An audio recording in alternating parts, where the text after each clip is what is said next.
Yo, what's up guys, welcome back to another video. This is a reaction to top 25 places to visit in the USA, and it's from the channel Ryan Shirley. I don't think I've ever watched this channel before, but maybe I have once, I can't remember, but if I have, it would have been years ago, and again, I'm pretty sure I haven't. But 25 places in the US, I mean, I've seen in multiple videos, just in general, there's insane scenery, but like the exact places I don't know. I'll just sort of show it. It will just show it as like just an image, but it's not even necessarily an image of somewhere crazy. It's just it looks crazy to me from someone who's never been somewhere. Actually, I went to. No, I've never really been anywhere with like crazy views. That's never really what I've done on holidays. So yeah, it is just seeing this is like stuff that hopefully I can see in future, and whether it's in the US, not just places that are crazy. I mean, I don't think there's any human on this planet who doesn't like a good view or a good spot to go to like this. Like, I mean, god damn, we're starting with this. Bro, I mean, if this guy has gone to every single one of these places, he is living the life. But we're going to see, and yeah, hopefully going to enjoy. Links are in the description to my Patreon if you want to see some more of my videos that I can't post on YouTube. But yeah, let's check this out and see the top 25 places. You're going to have the obvious ones like the Grand Canyon, Niagara Falls, just stuff like that, but I want to see like the ones that aren't really spoken about, you know, the ones that I've never seen or I've heard about but I don't know what they look like and stuff like that. But yeah, let's jump into this and see. What's up guys, my name is Ryan and I've spent most of my life living in the United States. Wait, I forgot, there's just literally every terrain. For a minute I was thinking, wait, is he in Dubai? This isn't the US. Not Dubai, just in Arabia. But no, you got these deserts in the US as well. And I want to show you my favorite places. So here's my USA top 25. Bro, look at this. Imagine living up here. Flipping hell.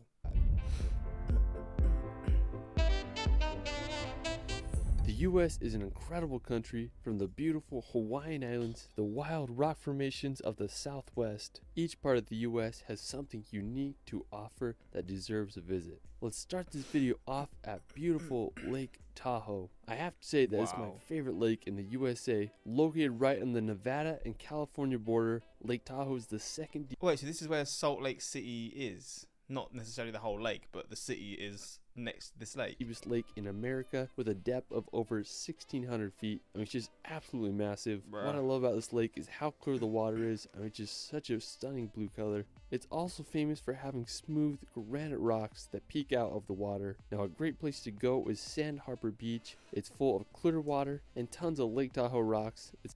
Look at this scenery, man. I mean, like, coming here and going in the water would not be the greatest thing throughout the majority of the year, but I assume in summer it gets nice to the point where you'd want to be going into the water and stuff. It's an ideal place to swim and paddleboard. Me and my wife were there back in May. Now, while the water was freaking cold, it was still fun to go there and enjoy the scenery. If you do go, I'd recommend visiting in July or August so the water can warm up a little. After, we're going to head over to Yosemite National Park. Now, located about a 4-hour drive from Lake Tahoe, Yosemite is one of the most stunning national parks. It's famous for its massive granite. Wow.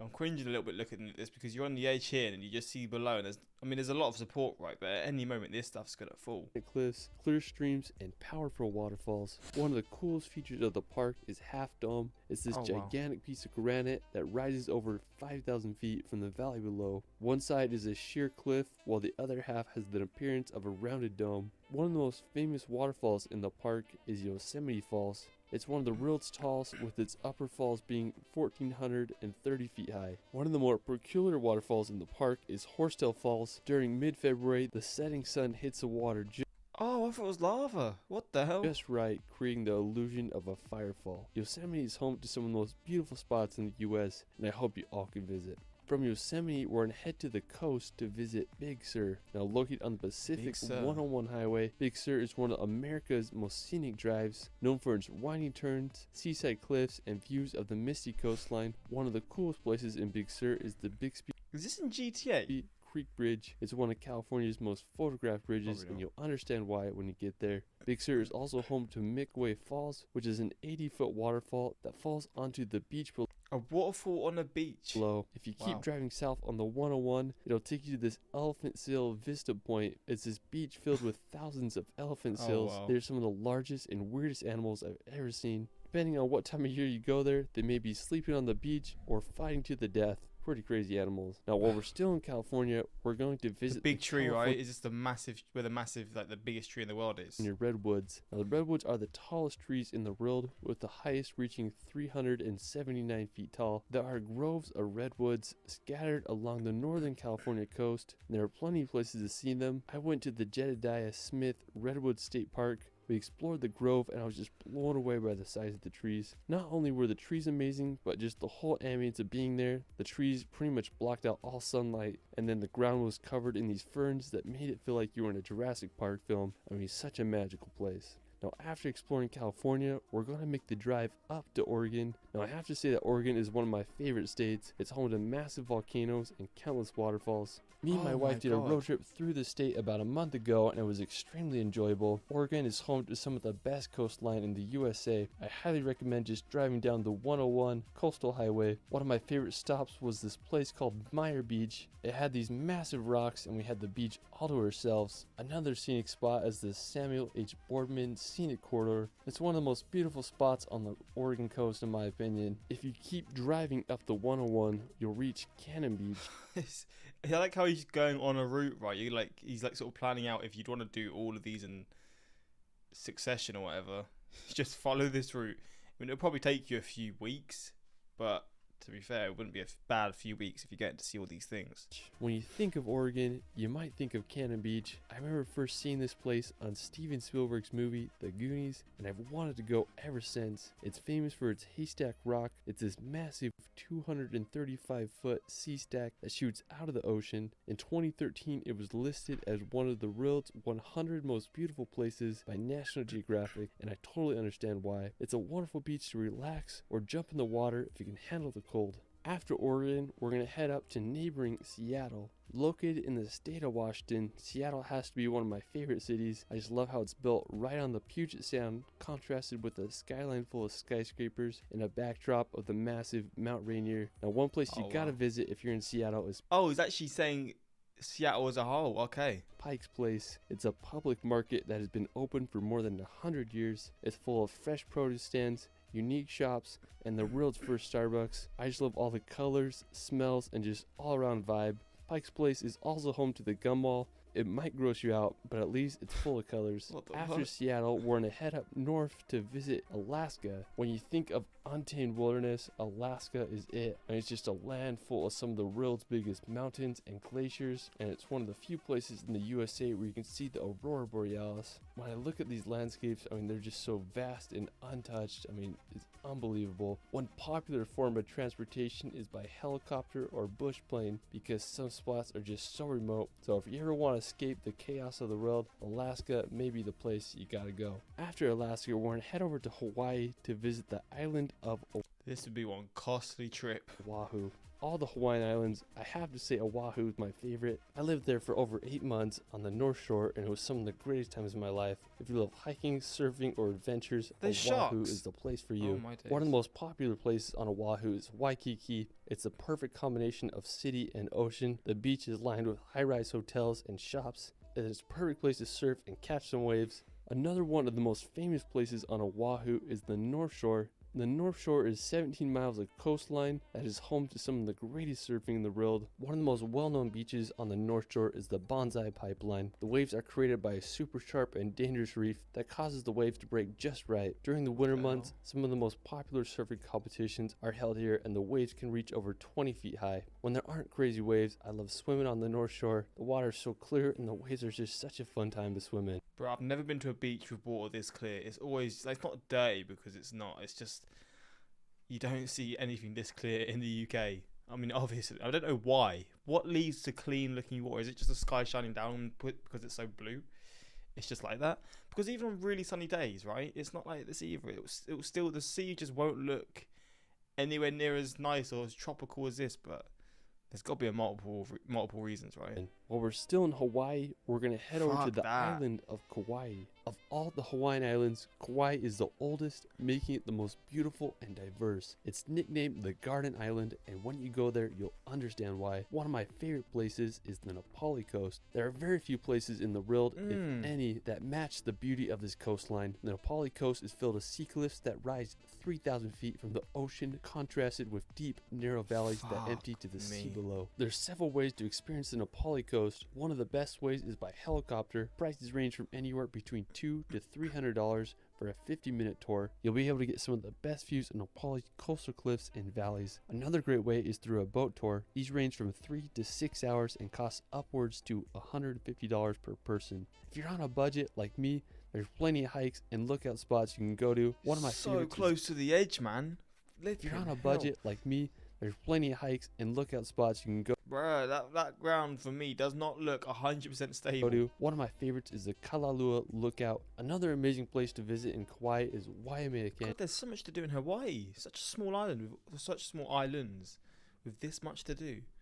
Nicknamed the Grand Canyon of the Pacific, it's over 10 miles long and 3,000 feet deep. I just love the contrast between the red rock against the tropical vegetation. After exploring the Hawaiian Islands, we're going to head back to the continental US to visit the iconic New York City. With its massive skyscrapers, diverse cultures, and hustle and bustle atmosphere, it's a place that needs to be experienced. I was fortunate enough to live in New York for a few months, and the city lifestyle quickly grew on me. One of my favorite places in the city is the Brooklyn Bridge. The Brooklyn Bridge is one of the most photogenic places in all of New York. It's this massive bridge that connects the boroughs of Brooklyn to Manhattan. The bridge was finished in 1883 and it's become one of New York's most there's a lot of history to that. Popular attractions. I used to love walking across the bridge and enjoying the view of Manhattan and the water below. The bridge is a great place to experience during the day, and it gets even more stunning at night because you'll be able to see the city lights. One of the most famous places in New York City is Times Square. It's one of the world's most popular tourist attractions. This place is cool though. I mean, it's some people probably hate it because it's just so many lights and stuff, but it's just like, it's a completely different world.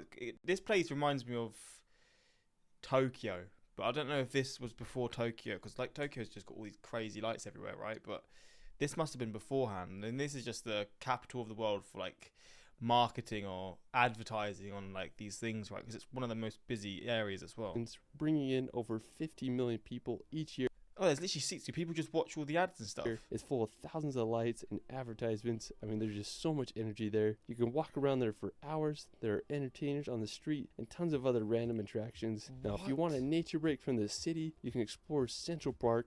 Opened in 1876, it's home to beautiful bridges, tons of walkways where you can exercise or ride a bike. I mean, just such a beautiful contrast between the hectic city life.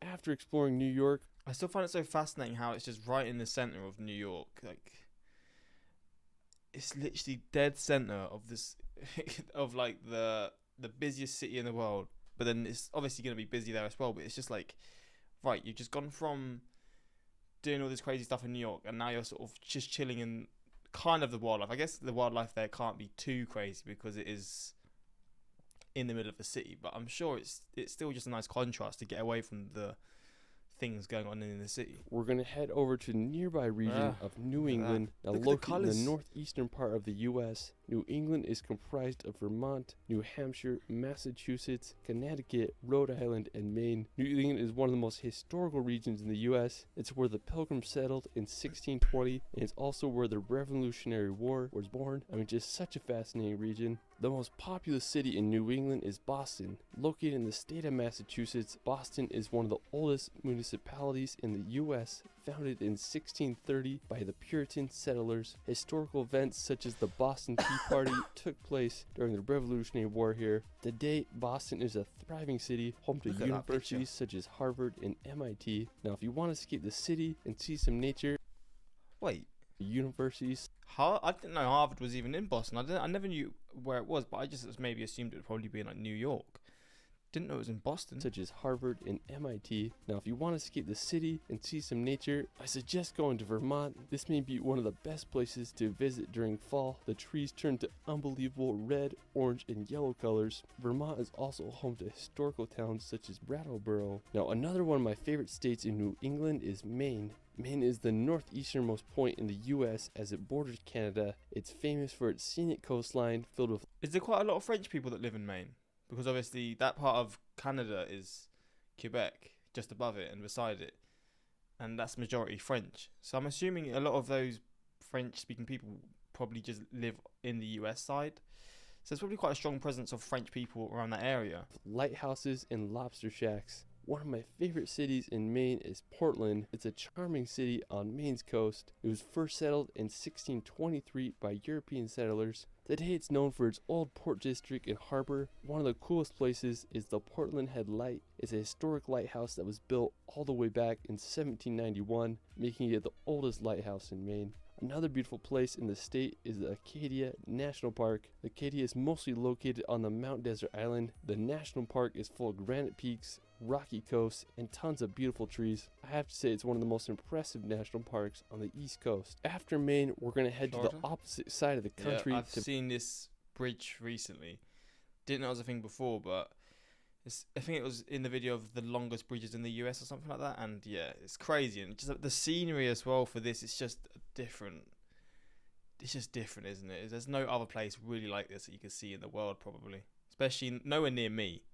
I mean, maybe somewhere like Dubai, they'd build these crazy bridges and stuff, but yeah, it's crazy. To visit the Florida Keys. So the Florida Keys are a Coral Cay archipelago located right off of southern Florida. It goes all that distance. So is this like where is this just where a lot of rich people live in Florida?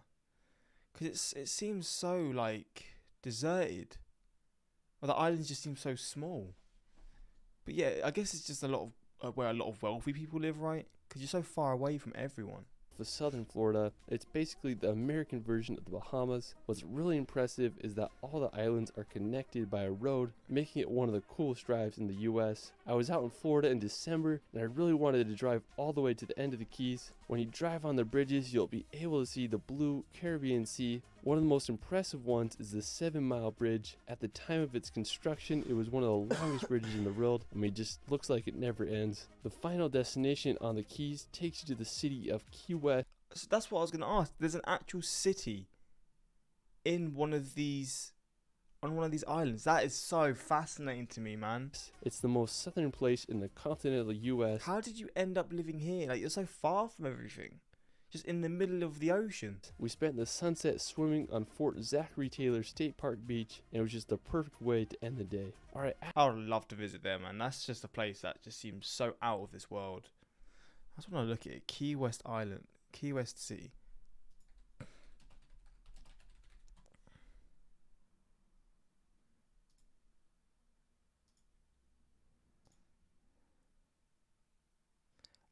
It's just so different. It's a different world. If you're from Key West, I mean, I just can't really wrap my head around it. It's just, how did it even end up being a place like that?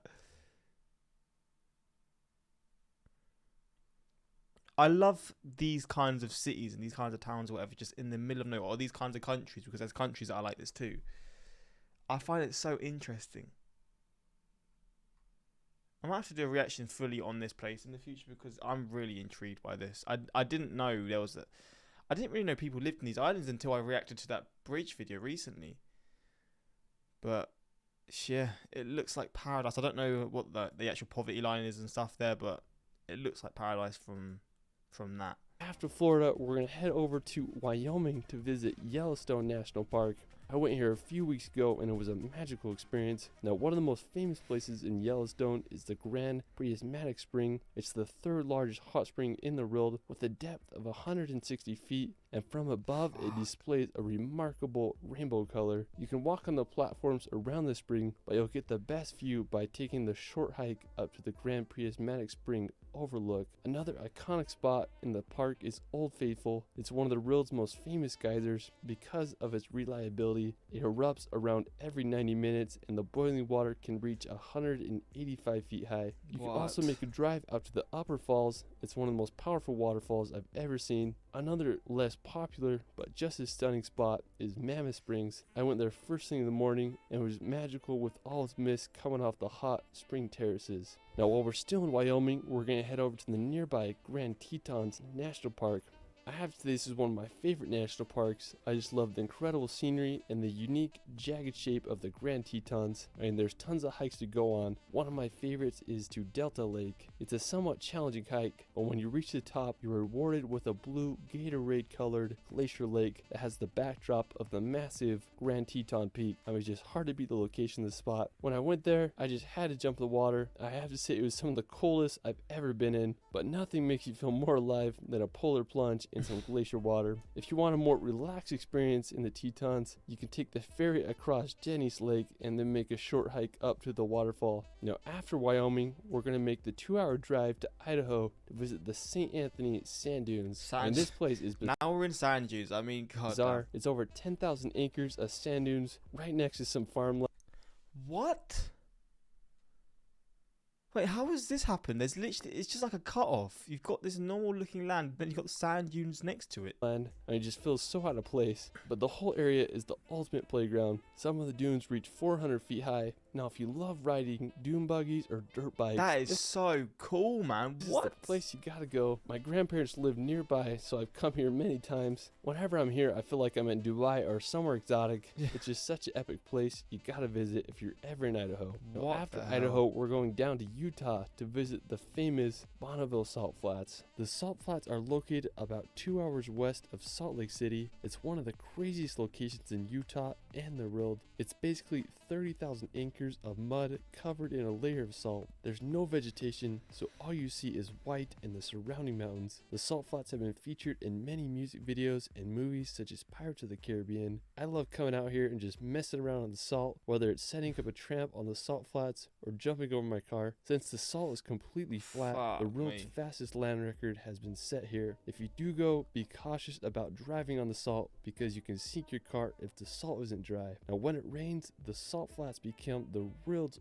largest mirror, and it's just truly a surreal place that you have to visit if you're ever in Utah. After Utah, we're going to New Mexico to visit Shiprock. Now this may be one of the most random and unique rock structures I've ever seen. Special thanks to my friend David and Rule for helping me out with the footage here. He has some amazing shots of Shiprock. What I think is so unique about it is the volcanic spines that lead up to the rock. From a Google Earth point of view, you can see 3 volcanic spines that all come together at the rock. I mean, I've never seen anything like it before. The rock is sacred to the Navajos. They named it the Rock with Wings. I mean, what a bizarre place. While we're still in the southwest, we're going to visit Lake Powell. Now, Lake Powell is one of the coolest man-made lakes in the world. It's a reservoir that is how was this man-made? Located in Utah and Arizona. It's been called America's Lost National Park because you feel like you're in the Grand Canyon, except it's filled up with water. Now, Lake Powell was created back in 1960. A lot of my family and friends will rent a houseboat and go boating down here for weeks during the summertime. I mean, I just can't think of a better place to go wakeboarding. I wish I could do that stuff, man. That would be so cool. And it's a mecca for cliff jumping and water sports. I mean, Lake Powell is such an incredible place, and I hope you all can visit one day. Now, a super cool spot right outside Lake Powell is Horseshoe Bend. It's this picturesque section of the Colorado River surrounded by massive cliff walls. Another really fascinating nearby attraction is Antelope Canyon. It's located just 20 minutes from Horseshoe Bend. Now, Antelope Canyon is one of the most impressive slot canyons in the world. From the outside, the area just looks like a normal desert landscape. As you descend in the slot canyon, you'll witness some of the most beautiful sculpted sandstone. The canyon was formed by flash floods and thousands of years of erosion. Now, for our last destination, we're going back to Utah to visit Zion National Park. Now, Zion is just out of this world. Pictures and videos don't do it justice. It's home to steep red rock cliffs that are thousands of feet high. One of my favorite and most famous places in Zion is the hike to Angel's Landing. It's about a 5-mile round-trip hike that's famous for its sketchy chain trail. We crossed the bridge over the Virgin River and headed up the trail. We hiked up some steep switchbacks until we reached the top. Angel's Landing is famous for its 1,000-foot drop-offs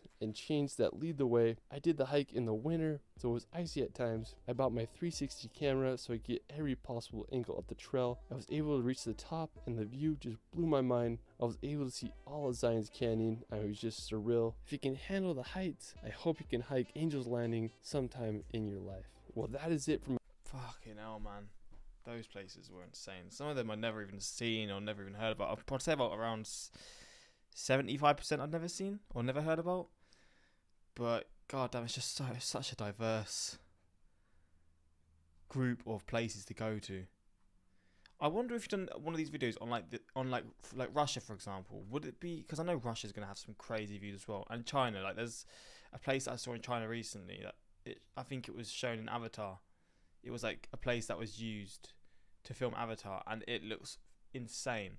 But I wonder how like the top 25 places or whatever. Like obviously there's more places on here that could be focused on nature and stuff, and then some that are obviously on cities. But if we just in the top 25 best nature reserves or whatever, how would it compare from the US to then Russia and then to China and then even the UK? Because the UK, there's no diversity at all, but is there more diversity in somewhere like Russia? I think just because it's so big there would be, but it is also just a country that is, a lot of it's just cold, especially the northern part. It's just literally, it can't help it. But there's parts of it that are like, that get really hot and are really warm, so I guess there's different climates and just different things, different, like, I don't know, terrains and stuff. But yeah, maybe there's videos on that, I don't know. But this was a really cool video, man. I wish I could go to these places. Oh man, but yeah, hopefully you enjoyed. And if you've been to some of these places, let me know. I mean, I'm assuming some of you have been to the cities, but I mean more focus on the natural places. Please let me know what they like, and especially the Florida Keys. That has really fascinated me, and also the dunes. Those were interesting as well. But yeah, that's that. Until next time, like, subscribe.